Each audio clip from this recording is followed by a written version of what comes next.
मैं चाहूंगा खुदा की खादमा पास्टर मारिया सामने आएंगी और दुआ में रहनुमाई करें। इसके बाद हम खुदा के खादम से खुदा की कलाम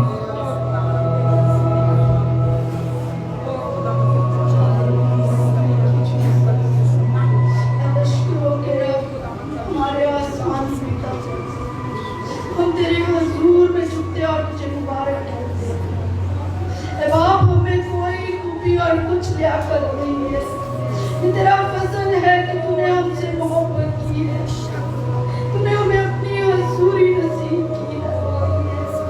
आज तू हमारी तरसती हुई जानों को सेरो आसूदा रूहुल कुछ की आग को नासिर करे बाप, ताकि हमारी हर एक बदी दुनिया की ख्वाहिशात पर हम गालिब आ सके।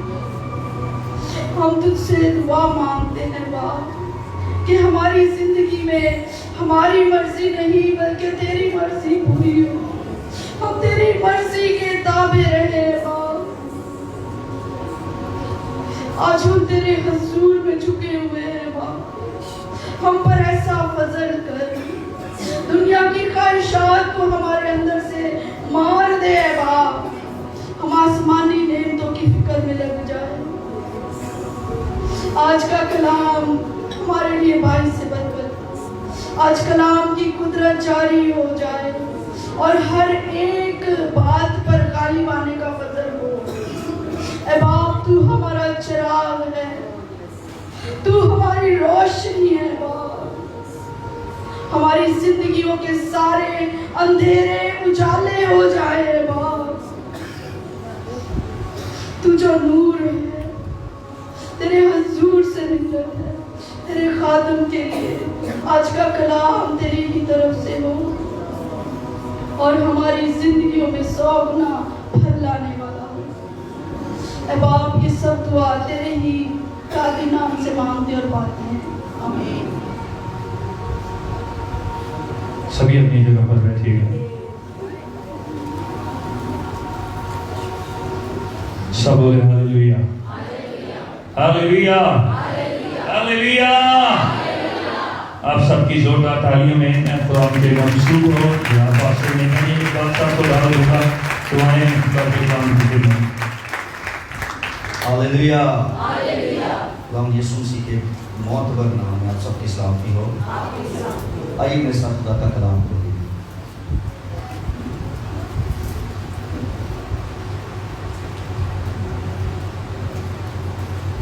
बाइबल मुकद्दस की दूसरी किताब मेरे साथ खोलिए, खरूज की किताब, उसका 3रा बाब।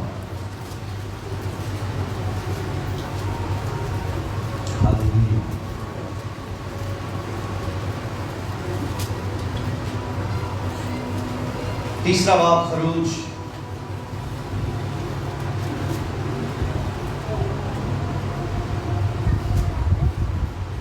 सबको मिल गया? पहली आयत से मैं पढ़ूंगा। कलाम मुकद्दस में लिखा है, और मूसा अपने खुसर यत्रू की जो मिदियान का काहिन था भेड़ बकरियां चराता था, और वो भेड़ बकरियों को हाँकता हुआ उनको बियाबान की परली तरफ से खुदा के पहाड़ हूरब के नजदीक ले आया, और खुदावंद का फरिश्ता एक झाड़ी में से आग के शोला में उस पर जाहिर हुआ। उसने निगाह की और क्या देखता है कि एक झाड़ी में आग लगी हुई है, पर वो झाड़ी भस्म नहीं होती। तब मूसा ने कहा, मैं अब जरा उधर कतरा कर इस बड़े मंजर को देखूं। कैसे मंजर को? कि ये झाड़ी क्यों नहीं जल जाती। जब खुदावंद ने देखा कि वो देखने को कतरा कर आ रहा है, तो खुदावंद ने उसे झाड़ी में से पुकारा और कहा, ए मूसा, ए मूसा। उसने कहा, मैं हाजिर हूं। तब उसने कहा, इधर पास मत आ। जलती हुई झाड़ी के पास अपने पांव से जूता उतार, क्योंकि जिस जगह तू खड़ा है वो मुकद्दस जमीन है। फिर उसने कहा कि मैं तेरे बाप का खुदा, यानी अब्राहम का खुदा और इसहाक का खुदा और याकूब का खुदा हूं। मूसा ने अपना मुंह छुपाया, क्योंकि वो खुदा पर नजर करने से डरता था। खुदावंद अपने कलाम के पढ़े और सुने जाने पर अपनी बरकत को नाज़िल फरमाए। Hallelujah, hallelujah. अब सब मूसा की जिंदगी और उसके बेहतरीन किरदार से वाकिफ। आप सब जानते हैं कि मिस्र के बादशाह ने इस्राएलियों पर जुल्म करना शुरू किया, और जब उसने ये देखा कि ये इस्राएली मिस्र में ताकतवर होते जा रहे हैं, तो उसने मिस्र की दाइयों को बुलाकर कहा कि जो इस्राएलियों के बेटे पैदा होंगे उनको क्या कर देना, मार देना। इनकी बेटियां पैदा हो वो रहने देना, बेटों को क्या कर देना, मार देना। बाइबल मुकद्दस में लिखा है वो दाइयां खुदा से डरती थी, उन्होंने बादशाह की बात को ना माना और उन्होंने इस्राएलियों के घरों में पैदा होने वाले लड़कों को जीता रखा, जिंदा रखा। इसी सारे पीरियड में मूसा भी पैदा और उसकी मां को डर था कि कहीं मेरे बेटे को मार ना डाला जाए। बाइबल मुकद्दस में लिखा है कि उसने उसको पानी में बहा दी। ये सारी स्टोरी आपको पता है, मैं शॉर्ट कर रहा हूं, जल्दी जल्दी से आगे बढ़ रहा हूं, हम अपने असल टॉपिक पर आएंगे। मूसा को पानी में बहा दिया, दरिया में बहा दिया। बादशाह की बेटी अपनी सहेलियों के साथ दरिया पर नहा रही थी कि उसने एक टोकरा देखा और सहेलियों से कहा कि वो पकड़ के लाओ, और जब उसने देखा तो उसमें एक बच्चा था जो रो रहा था, और कलाम में लिखा चूंकि वो रो रहा था इसलिए फिरौन की बेटी को उस पर तरस आया और उसने उसको ले लिया और अपने साथ ले गई। और चूंकि मूसा की बहन ये सब कुछ देख रही थी और पीछा कर रही थी उस टोकरी का, वो आई बादशाह को, उसने कहा मैं इस्राएली दाइयों में से एक दाई को लाती हूँ जो इस बच्चे को संभालेगी और इसे दूध भी देगी। और वो एक्चुअली अपनी माँ को लाई थी। मूसा की माँ खुद बजाते खुद आई थी,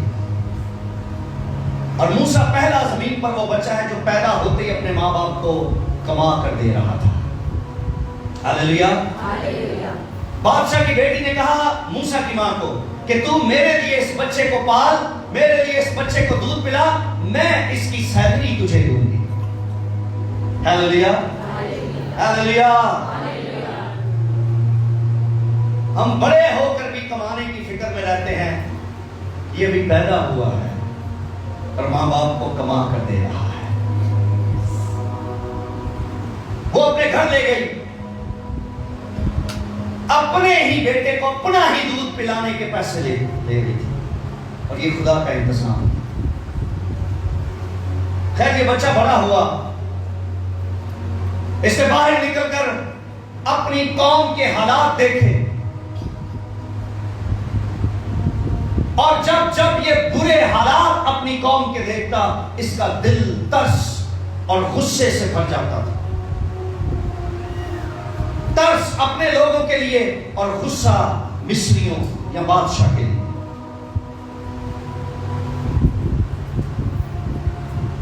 और मैं रात को बाइबल पढ़ रहा था, दो भाई आपस में लड़ रहे थे और मूसा ने जाकर जब उनसे बात की कि ऐसा नहीं करो, तो उन्होंने कहा कि तू कौन है, किसने तुझे हम पर हाकिम ठहराया है। मैं जब ये पढ़ रहा था मैंने कहा ए पैदाइशी हाकिम से, इसके काम हाकिम से थे। एक को देखा जुल्म करते उसे मार दिया, दूसरे की लड़ाई में आकर उनकी लड़ाई खत्म करवा रहा है, सुलह करवा रहा है। याद रखिए, जो खुदा के मंसूबा में होता है वो बचपन से ही होता है, वो पैदाइशी खुदा के मंसूबा में है। हालेलुया। और एक और बात सुनिए, जो शख्स खुदा के मंसूबा में है, इब्लीस बचपन में ही उसे मार देना चाहता है। इसलिए फिरौन ने इस्राएली के बच्चों को मारने का कह दिया, और इसकी मां ने खुदा की हिकमत और खुदा के रूह की हिदायत से इस बच्चे को बचा लिया। इसी तरह यीशु पैदा भी नहीं हुआ था, इब्लीस को फिक्र पड़ गई थी। खुदा का मंसूबा था यीशु पर, इसलिए हेरोदेस बचपन में ही उसे मार देना चाहता था।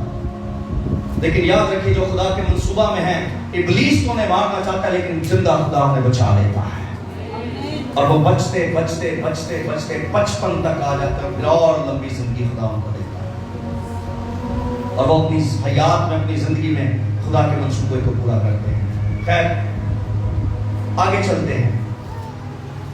तीसरे बाब की पहली चंद आयात हमने पढ़ी हैं। बाइबल कहती है कि ये अपने ससुर यत्रू की भेड़ बकरियां चराता था, जॉब कर रहा था, और बाइबल में लिखा है कि ये हूरब के पहाड़ पर भेड़ बकरियों को लेकर पहुंचा, और वहां उसने एक बड़ा नजारा देखा। कैसा नजारा? बड़ा नजारा। ये लिखा है यहां पे, तीसरी आयत में ये लिखा है, उसने अपनी लाइफ में पहली बार एक बड़ा नजारा देखा। अगर आप लिख रहे हैं तो लिखिए, नहीं लिख रहे तो बाइबल ना पढ़िए। अब सुनिए बाइबल। उसने अपनी जिंदगी में एक बड़ा नजारा देखा, और नजारा यह था कि झाड़ी में आग लगी है, लेकिन झाड़ी जलती, और वो हैरान था। मूसा ने अपनी जिंदगी में यकीनन ऐसे कई नजारे देखे होंगे, लेकिन ये नजारा उन सब से डिफरेंट था। इसने चीजों को आग में जलते और भस्म होते जरूर देखा होगा, लेकिन ये नजारा अपनी नौयत का मुख्तलिफ और मुनफरिद, क्योंकि आग तो थी लेकिन झाड़ी जल नहीं रही। और जब इसने पहली बार इस आग को देखा, जो आग तो है लेकिन जला नहीं रही, तो याद रखिए, ये वो नजारा था जो अकेले मूसा ने देखा। और ये वक्त, ये नजारा, ये आग, इसने मूसा की जिंदगी को बदल दिया। हालेलुया। इस वाक़े ने मूसा की सारी जिंदगी को बदल दिया। ये वो जगह, ये वो वाक़या, क्या ये वो आग थी जिसने मूसा को मूसा की डेस्टिनी बताई थी। आमीन। मूसा की जिंदगी की मंजिल मूसा को पता चली, मूसा को अपनी लाइफ का पर्पस पता चल गया। इस आग के पास बैठने से, हालेलुया, इस आग के करीब आने से, इस आग को एंजॉय करने से, इस आग को देखने से मूसा को अपनी जिंदगी का मकसद पता चला कि why I am here, मैं क्यों पैदा हुआ हूं, मुझे क्यों बचाया गया, फिरौन के पंजों से, फिरौन के नापाक हाथों से मुझे खुदा ने क्यों बचाया, क्यों संभाला। इस आग के करीब बैठने से मूसा को इन सारे सवालों का जवाब मिल रहा था। Hallelujah, hallelujah. मैं सिर्फ आयतें ही पढ़ी हैं, मैं लिखा कुछ भी नहीं। जो कुछ खुदा सिखा रहा है मैं आपको सिखा रहा हूं। मूसा को अपनी जिंदगी की मंजिल का पता चल गया। आप में से बहुत सारे कंफ्यूज्ड अपनी लाइफ को लेकर कि मेरी जिंदगी का मकसद क्या है, मैं क्यों पैदा हुआ, मैं कराची में ही क्यों पैदा, मैं वहां हुआ लेकिन why I am in Karachi, मैं इस कलीसिया में क्यों। बहुत सारे सवाल हैं आपकी लाइफ में। आज मैं आपको सलूशन बता रहा हूं, आपको आपके हर सवाल का जवाब मिलने वाला है, जवाब मिलने वाला है, खुदा बोलने वाला है आज। Hallelujah, hallelujah. मूसा की लाइफ में जो बड़ा यू टर्न आया, ये अपनी लाइफ में चल रहा है इसे नहीं पता, लेकिन इसकी लाइफ में एक बड़ा यू टर्न आया और ये जाता जाता एकदम बदल गया, इसका रास्ता बदल गया। और वो ये वाकया था जब इसकी लाइफ बदल गई और ये फिर वो लाइफ जीने लग गया, ये वो जिंदगी जीने लग गया जो एक्चुअली खुदा ने इसके लिए डिजाइन की थी। आमीन। आप वो लाइफ जिए जो खुदा ने आपके लिए डिजाइन की है, जो खुदा ने आपके लिए बनाई है। और आप कंफ्यूज हैं कि वो कौन सी जिंदगी है जो मैंने एक्चुअली जीनी है, वो कौन सा काम है जो मैंने असल में करना है। आपके सब सवालों का जवाब आज खुदावंद आपको देगा। Hallelujah, hallelujah. अब कुछ ही दिनों में आपको जवाबात मिलना शुरू हो जाएंगे, आना शुरू हो जाएंगे। Hallelujah, hallelujah, hallelujah. ये कतरा कर झाड़ी के पास आने लगा, आग के पास आने लगा, घर का वहीं रह नजदीक। आप क्यों कंफ्यूज हैं? सुनिए, शायद मुझ पर फतवा लग जाए, लेकिन मैं आपको बताना चाहता हूं, आप मूसा से 4 हाथ आगे हैं।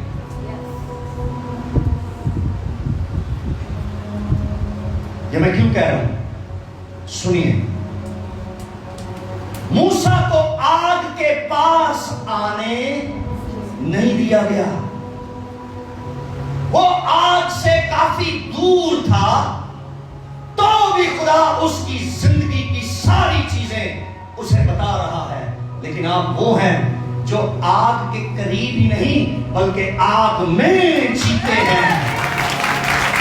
Hallelujah, hallelujah, hallelujah. यूहन्ना ने कहा, मैं तुम्हें पानी से बपतिस्मा देता हूं, मेरे बाद एक शख्स आने वाला है जो तुम्हें रूह और आग से बपतिस्मा देगा।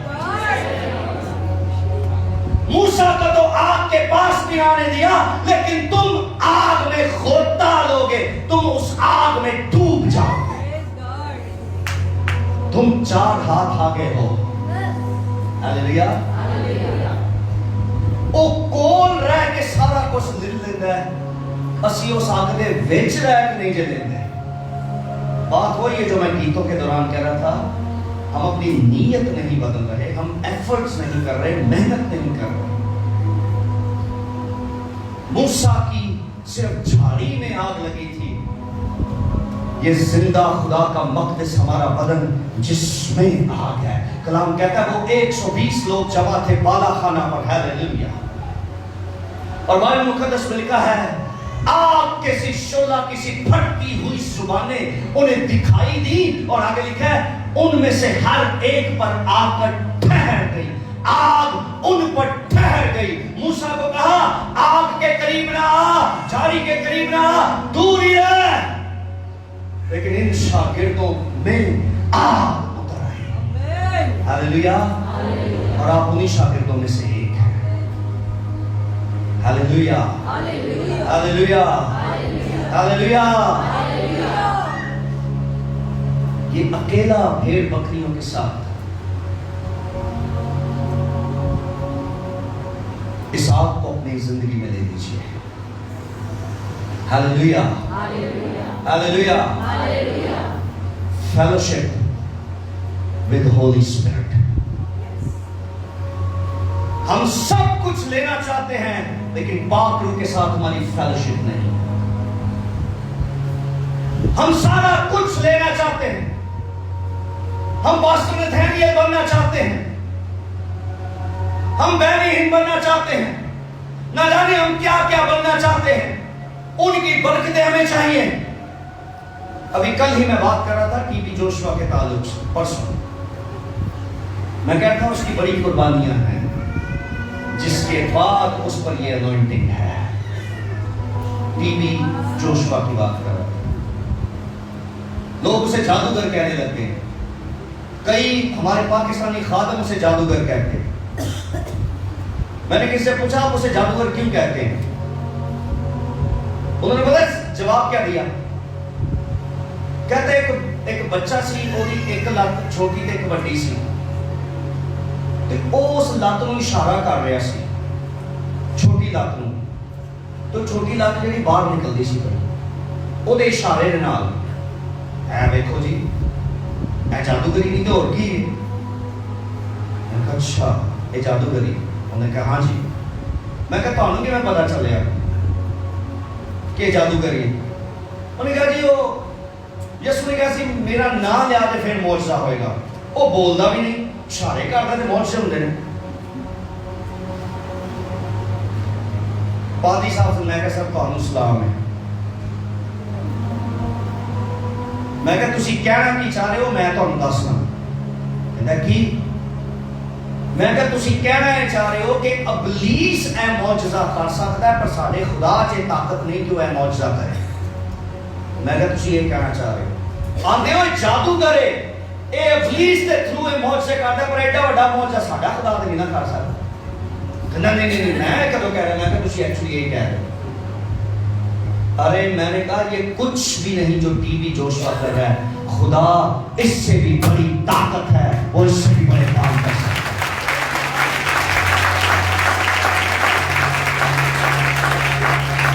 मैंने कहा बादशाह माजरत के साथ ये अनॉइंटिंग का वो लेवल है जिसके बारे में आप सोच भी नहीं सकते।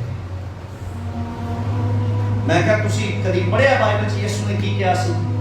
यीशु ने कहा था तुम सोचोगे, और आगे लिखा है तुम कह भी ना चुकोगे और मैं कर दूंगा। ਤੁਹਾਡਾ मुंह बंद ही रहेगा, आपका मुंह बंद रहेगा, तुम कह भी ना चुकोगे और मैं कर दूंगा। ये नेक्स्ट लेवल है अनॉइंटिंग का, कि आप कहते भी नहीं हैं, सिर्फ चीजों को इशारा करते हैं और वो चीजें वजूद में क्रिएट होना शुरू हो जाती हैं। ये क्रिएटिव मिरेकल्स जो चूंकि हमारे मुल्क में नहीं होते, तो जिन्हां दे वसीले होंदे ना उन्होंने जादूगर कहते हैं। साढ़े ते मौज आई है, पेट में दर्द था ठीक हो गया, लक में दर्द था पादी साहब ने दुआ की वो ठीक हो गई, लत में दर्द थी ठीक हो गई, बस आई की मौज। मैं कहता तुझे इत्थे ही रहना है। जो नेक्स्ट लेवल का सोचता है खुदा उसे नेक्स्ट लेवल देता है। हालेलुया।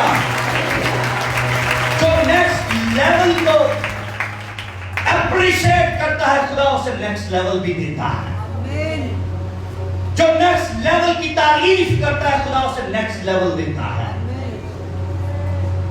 रिस्पेक्ट कीजिए। हालेलुया। मत खादिमों के खिलाफ बात करें। मैं कल ही किसी को बता रहा था, मैंने कहा खुदा इंसान की रिस्पेक्ट नहीं करता। पास्टर इंसान, खुदा इसकी इज्जत नहीं करता। खुदा एक्चुअली इज्जत करता है उस अनॉइंटिंग की जो तेल के वसीला से उस खादिम पर ठहरी हुई है। खुदा उस अनॉइंटिंग की रिस्पेक्ट करता है। और जब आप किसी खादिम के खिलाफ बात करते हैं तो एक्चुअली उसकी अनॉइंटिंग के खिलाफ आप बात कर रहे होते हैं, जो कि खुदा को हजम नहीं होती, खुदा बर्दाश्त नहीं करता। जिस पर तेल से उसे मसा कर दिया गया, वो बॉडी कुछ भी करे, आप उसके खिलाफ बात नहीं कर सकते। क्योंकि जब आप उस बॉडी के खिलाफ बात करेंगे तो उस बॉडी पर जो अनॉइंटिंग खुदा की तरफ से है, वो अनॉइंटिंग को आप हिट कर रहे हैं। ए बारे में लिखा है कि मेरी आंख की पुतली को छूता है। आपको बात समझ आ रही है? इसी मूसा ने एक कूशी औरत से शादी कर ली, गैर कौम की औरत से। दूसरों को कहता था गैर कौमों में शादी ना करो, खुद लीडर होते हुए इसने शादी कर ली। मूसा के भाई ने और इसकी बहन ने, यानी हारून और मरियम, दोनों ने बुजुर्गों को इकट्ठा किया और मूसा के खिलाफ मीटिंग्स करना शुरू कर दी। खुदा ने दोनों को बुला लिया, तुम दोनों इधर आ जाओ। तुमने मूसा के खिलाफ बात क्यों की? क्यों उसके खिलाफ मीटिंग्स कर रहे हो? तुम दोनों क्यों उसके खिलाफ प्रोपेगेंडे बना रहे हो? खुदा को पता था मूसा ने गलत किया है, खुदा जानता था।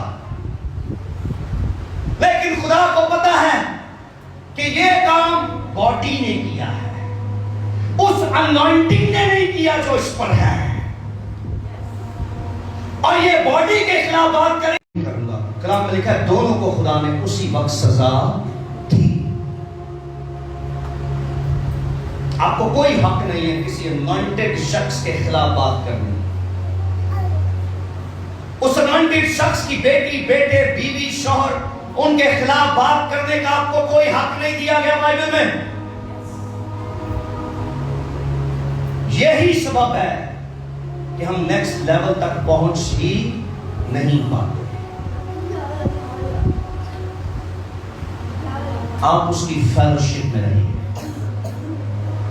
वो आग आपके अंदर आ जाएगी। Hallelujah, hallelujah. मूसा की जिंदगी को किस चीज ने बदला? बोलिए, ऊंची बोलिए, किसने बदला? और मुझे जवाब दीजिए, 120 की जमात की जिंदगियों को किस चीज ने बदला? आपको क्या चीज बदल सकती है? जे तुसी एदा नॉलेज ही लेते रहे ना, ते ना तुसा बदलना जे, ते ना तुसी किसी होर नूं बदल सकते। ये आग है जो किसी भी इंसान के अंदर हो, और उस आग के साथ ये कलाम हो, फिर ये जहां बोला जाएगा जिंदगी क्रिएट होगी। हालेलुया। रोंगटे खड़े होंगे, आंसू बहेंगे, लोगों को जिंदगी का मकसद पता चलेगा। लोग आसमान की बादशाही के वारिस होंगे और बादशाही जमीन पर उतरेगी और जिंदगियों में राज करेगी। बगैर आग के आपका कलाम बेफायदा है। जिन चर्चिस में आग है, उन चर्चिस में मौजज़ात भी हैं, जिंदगियां बदलती हैं। और जिन चर्चिस में आग नहीं है, आप उन चर्चिस का हाल अच्छी तरह से जानते हैं। ना खादम में आग, ना कलीसिया में आग, ना गिरजा घर में आग। यीशु ने कहा ठहरे रहना मेरे खादिमों, जब तक आग तुम में ना आए। तुमने मुनादी, बोलिए तुमने मुनादी, तुमने इंजील, तुमने मेरे बारे में किसी को ठहरे रहो, वेट, इंतजार करो जब तक आग तुम पर ना आए। यूहन्ना ने कहा वो तुम्हें आग का बपतिस्मा देगा। किसका बपतिस्मा देगा? किसका बपतिस्मा देगा? मैं अपनी तरफ कह रही हूं, वाक्य लिखा है, ये लिखा है। उसने कहा मैं पानी से बपतिस्मा देता हूं। यीशु मसीह तुम्हें, यीशु मसीह तुम्हें, यीशु मसीह तुम्हें आग से बपतिस्मा देगा। क्या आपके अंदर वो आग है? अगर नहीं, नो प्रॉब्लम, मत घबराएं, आज मांगे उस आग। कैसे आएगी मैं बताता हूं। रूहुल कुद्स के साथ वक्त गुजारना शुरू कर दीजिए। हालेलुया। और छेती छेती वाली प्रेयर ना करें। खुदा के हुजूर बैठें और खुदा का इंतजार करें। हालेलुया। इससे जरूरी तेरा और कोई काम नहीं।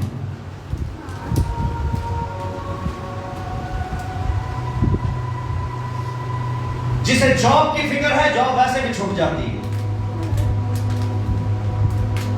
कोई मैनू ये नहीं कह सकता जी मैं दुआ बहुत ही करना है इसलिए उन्होंने नौकरियों कर देता है। ये जरूर मैं सुनिया कि मैं छुट्टियां बड़ियां करना, मैं पहुंच नहीं सा पाता, उन्होंने नौकरियों कर दी। ये आपकी मिस्टेक है। लेकिन दुआ,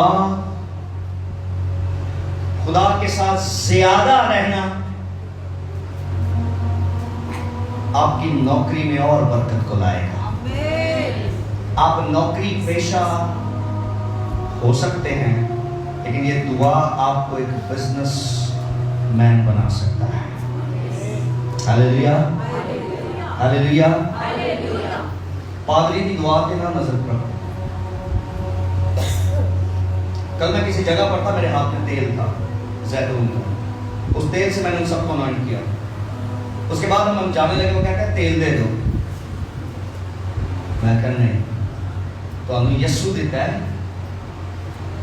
वो सब तो चाहिए। इस तेल से कोई फायदा नहीं।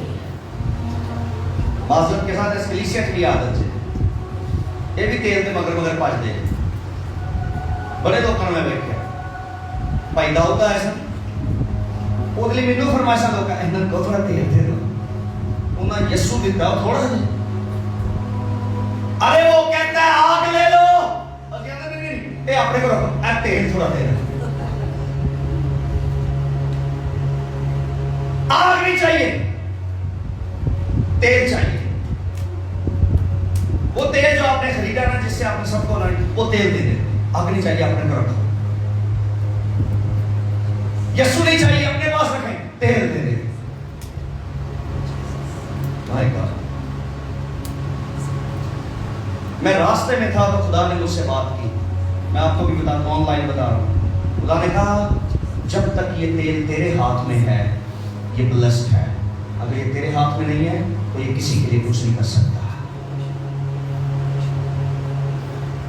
इनके लिए सब कुछ आग कर सकती है,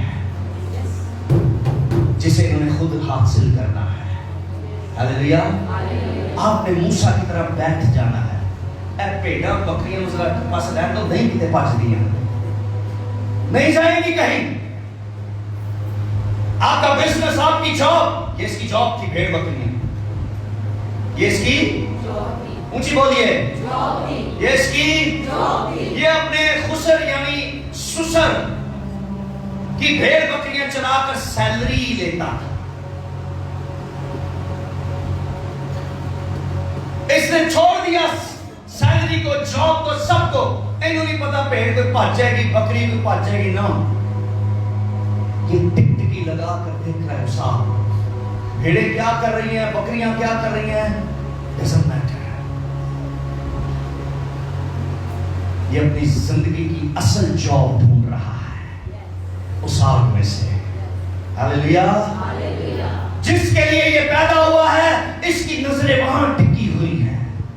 ये जॉब टेम्परेरी है, ये बिजनेस टेम्परेरी है, ये इसको 2 वक्त की रोटी खिलाएगा, लेकिन जिस पर इसकी निगाहें हैं वो सारी जिंदगी इसको पालेगा।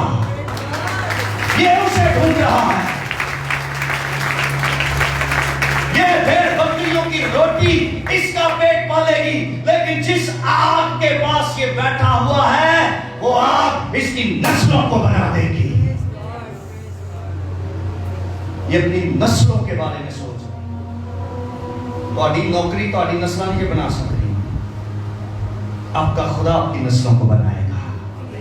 आपकी फेलोशिप जो खुदा के साथ है वो आपकी नस्लों को बनाएगी। आइए अपने कदमों पर खड़े हो जाओ, खुदा के साथ वक्त गुजारना है। क्लोज योर बाइबल, खड़े हो जाइए। खुदा के साथ वक्त गुजारने के लिए प्लान कीजिए। हाथों को उठाइए और दुआ करना शुरू कीजिए।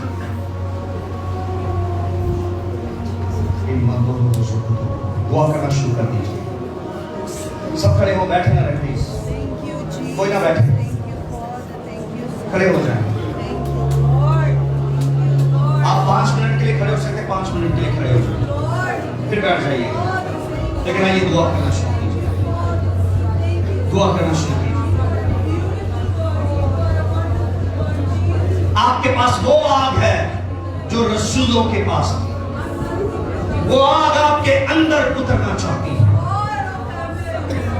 अपनी रफाकत को मजबूत कीजिए।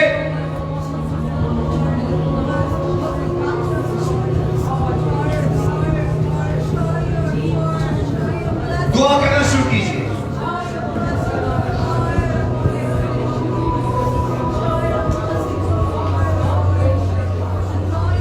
अब अपनी लाइफ में जो कुछ करना चाहते हैं, ये आग आपकी मदद करेगी। ये आग आपको वहां ले जाएगी जो कुछ खुदा चाहता है।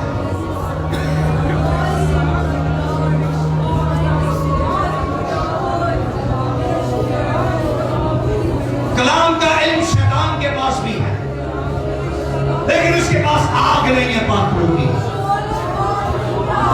खुदा चाहता है कि तू उस आग से भर जाए। खुदा चाहता है तू उस आग से भर जाए। हाथों को उठाइए, दुआ करना शुरू कीजिए। चिल्लाइए उस आग के लिए, चिल्लाइए उस आग के लिए।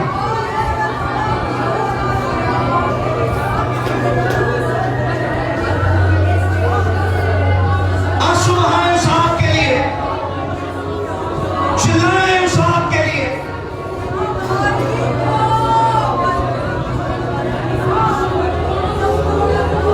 आग रास्ते बनाएगी।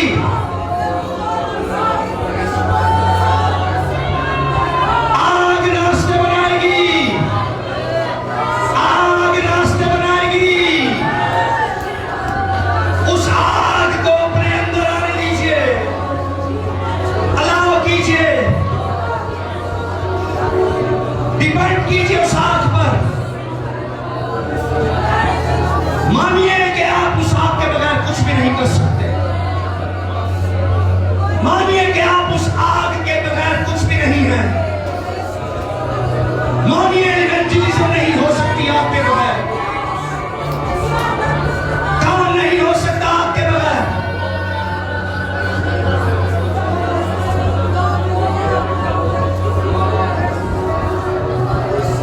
इस आग के बाद मूसा में ऐसा जोर आ गया कि बाइबल कहती है उसने बड़े बड़े मौजज़ात दिखाए।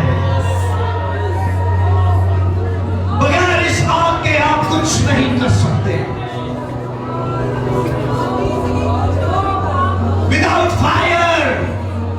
We are nothing. Without fire, we can't move. We can't walk with the Holy Ghost. Fire! Fire! Fire!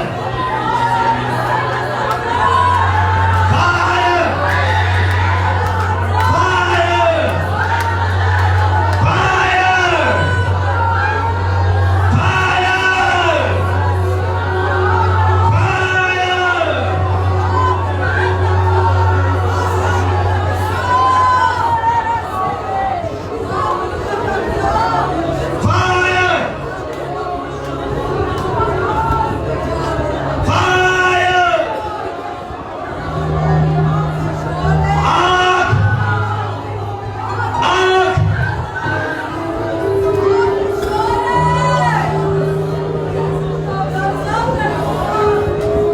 भेज खुदावन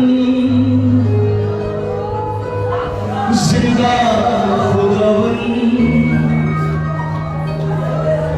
रुकिया के शोरे रुकिया